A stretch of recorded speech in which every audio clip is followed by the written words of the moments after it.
we're in the open window. We've got two open threads here. Um, Last week we talked about the oil energy or global energy markets kind of in flux as the Treasury's OFAC policy issuance or policy directive went out that they wanted to see Rosneft and Lukoil, the Russian oil majors, divest their oil assets in order for them to continue doing businesses on the domestic dollar financial system, which is becoming more and more important as the U.S. becomes that trusted third party man in the middle that used to be the global offshore money center banks with the offshore dollar. Um, that one's up in the air. There's a couple of weeks left after everybody's back from the Thanksgiving holiday. This one's going down to the wire. It's joined at the hip with the Ukraine peace situation, right? The 28-point peace plan we've seen, floated in the reports. At this point, it's, back and forth over, line strikes, what's going to happen, what is a deal that both sides can sign. The way I view this, you've got a bid ask, you got Russia and Ukraine on two sides of the table. U.S. has shown up as the kind of the middleman, third party arbitration negotiator is kind of their role in this.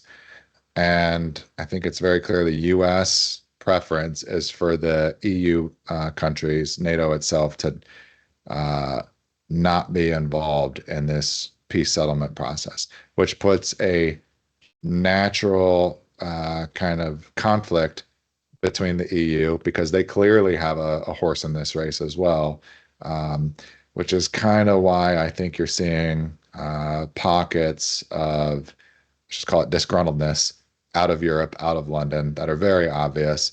They're not happy, one, about being left out, but also with the structure of the 28-point plan as it was presented about a week ago.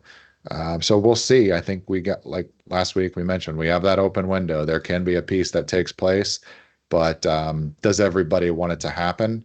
I think at this point it's pretty clear Europe is not happy with the deal as presented on the table. No one's perfectly happy with the deal on the table, if you will, but this is the window for peace, and it really correlates to what's going on with on the global energy markets as well. And these things are at that point where it's either a 0 or 1. We either seize the moment, take the win, and we come up with a kind of a negotiated settlement that can hold for hopefully years or a few decades, maybe. The whole underlying situation, though, is unresolved. It'll probably ultimately, just my opinion here, maybe this is too pessimistic, but there'll be more war in the future at some point. That's not a controversial claim. There's always a war. Civilizations are always fighting, but can we get to peace here for the short term or in our times? That's on the table here, but it's a 0 or 1. It may not happen just because some parties at the table or involved stakeholders don't want to see it happen. So big unknowns. We'll see that situation resolve one way or the other, same as the Lukoil and Rosneft divestitures we talked about last week.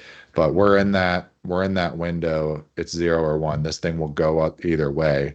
And that has implications for global financial markets. So everything you're seeing, stocks, bonds, et cetera, treasuries, dollar exchange rate, all of that. You got two big events here that need to come to a head in the next week or two. So we'll see how that plays out. We'll know more by the end of the year, and that'll really set the course for where we go into as far as the outlook for 2026.